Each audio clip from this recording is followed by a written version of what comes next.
No, it doesn't make sense for everyone. Downcountry isn't just new best mountain bike, in my opinion. I do have Downcountry, it stays with me, and it is to stay on the market, in my opinion, but it's not for everyone. Why is it so? I'm going to try to explain to you four main types of mountain bikes. We're not going to be talking about the gravity bikes like downhill and enduro bikes, just like overall kind of mountain bikes, and we're talking about full suspension bikes today, which means that you have travel on the rear and on the front. Here's the damper, here's the front suspension fork, and let me explain the differences between different bikes. This is Downcountry full suspension bike. Four main types of bicycles are: number one, trail bikes. The trail bikes are the most capable on the downhills, but still will be pretty good in riding up the hills. Trail bikes will have larger suspension travel than downcountry bikes, usually dropper post with larger travel as well. They will have really aggressive and wide tires, and then of course pretty slack head angle. I'm exaggerating right now, so not like this with the fork, but like this. So trail bikes, really fun bikes for riding down the hill, for everyone who just loves mountain biking, loves single trails. Trail bikes are safe and fun to ride. Number two, this bike. This is Meridian 96. This is downcountry bike. In order to explain downcountry, I'm gonna mention the third bike already, which is cross country. So cross country are the bikes made actually for racing. Like you have a mountain, you have the loop, and you're racing on the loop. You have to be as fast on the descents as on the climbs, but of course you can win the races mainly on the climbs. So cross-country bikes are very, very light, and down-country bike like this one is in between cross-country and trail bike. What it means: this bike weighs 12 kilos, which is really little because it's got carbon frame, carbon wheels. If we add some super light carbon saddle and super light dropper post, it would weigh around, and lighter tires maybe, it would weigh around 11 kilos. But then this bike actually would become a cross-country bike. So what's the difference? On this downcountry Meridian 96, we have standard for cross-country 100 millimeters travel on the rear suspension, and 120 instead of 100 travel on the front. So it's got 120 travel right here. It also raises your frame and makes the head angle even slacker.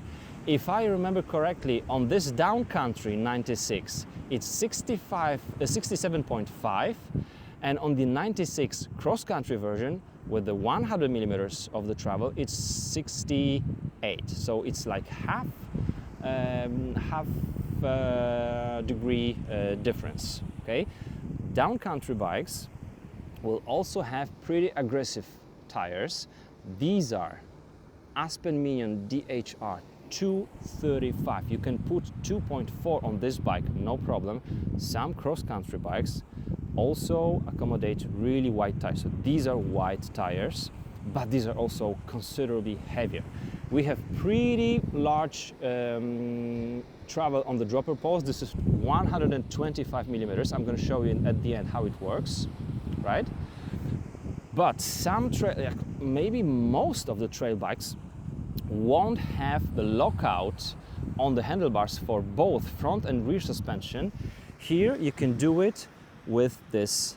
It's not the lever, it's a twister here. By using this, you're locking your suspension, which means that on the uphills it will be very, very efficient. Okay? And this downcountry bike, as a really modern bike, has also progressive geometry, which is longer front end of your frame, really short stem. This bike will be a little bit more capable on the descents down than a standard cross-country bike, but it's very, very similar. Okay? Okay, so we had trail bike, downcountry bike, then cross-country bike usually will have 100 at the front, 100 at the rear, some lighter dropper seat post or no dropper seat post. They will still have about 225 or 2.3 tires with smaller knobs. The tire will be will have less rolling resistance, and it will be much lighter than this one, than these Minions. As for the drivetrain, it can be actually pretty much the same. And then the fourth type of the full suspension bikes, in my opinion, they don't make a lot of sense, is the super light XC full suspension with lower travel on the rear. So you're gonna have 100 at the front and some 60 or 50 millimeters at the rear. Why it doesn't make a lot of sense? It doesn't make a lot of sense in my opinion, because it's still a full suspension bike. It will not be much lighter than the standard cross-country full suspension bike, but still the travel is half of the standard cross-country bike.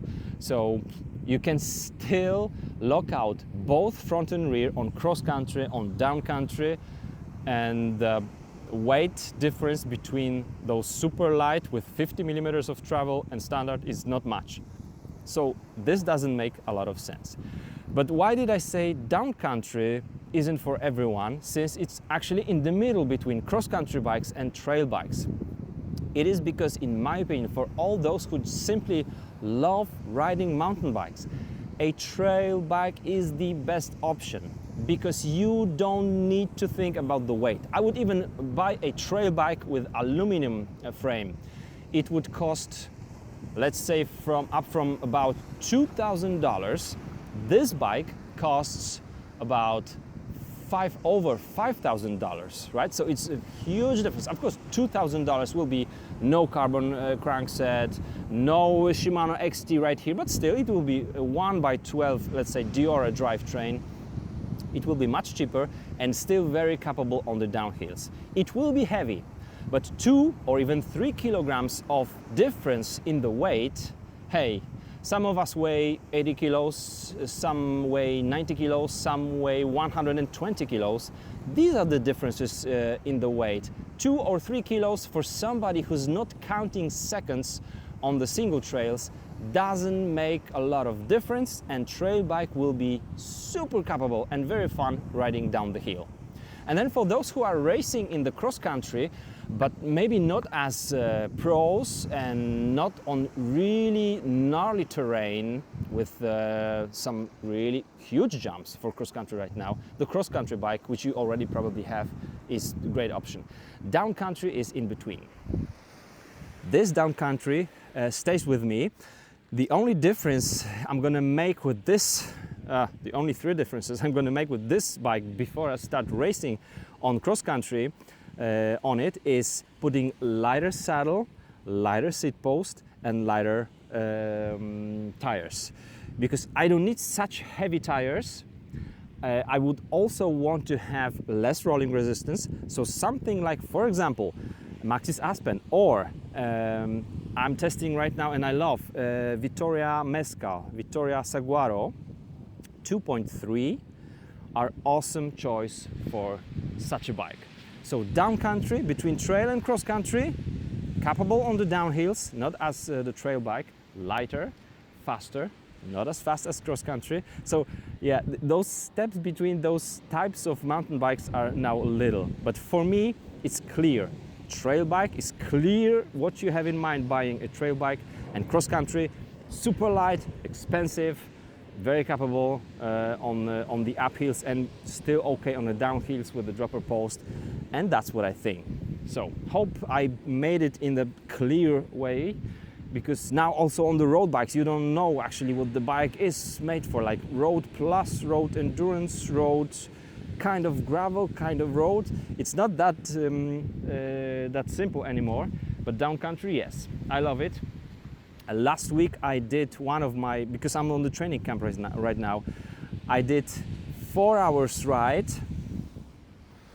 in the mountains 3 hours was the uphill and 1 hour was the downhill. 1 hour non-stop downhill.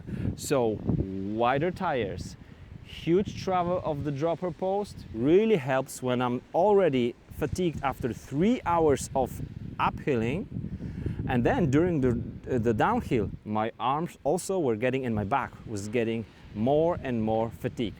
Downcountry bike does make sense there, but for most, trail and XC. And yes, I was supposed to show you how the dropper post and its travel works. So I'm pushing the lever and going down with the saddle. You need to push it with your butt, and then I'm pushing the lever again. The saddle goes up. This is the travel of my saddle. This is 125 millimeters. I would say 100 millimeters is still great for cross country, and then the dropper post also will be much lighter, but there are also more like 150 millimeters for, let's say, some hard trail riding or enduro. I don't know if enduro have more, but this is the difference. So we have also the travel on the dropper post, and you put it down on the downhills. That's it.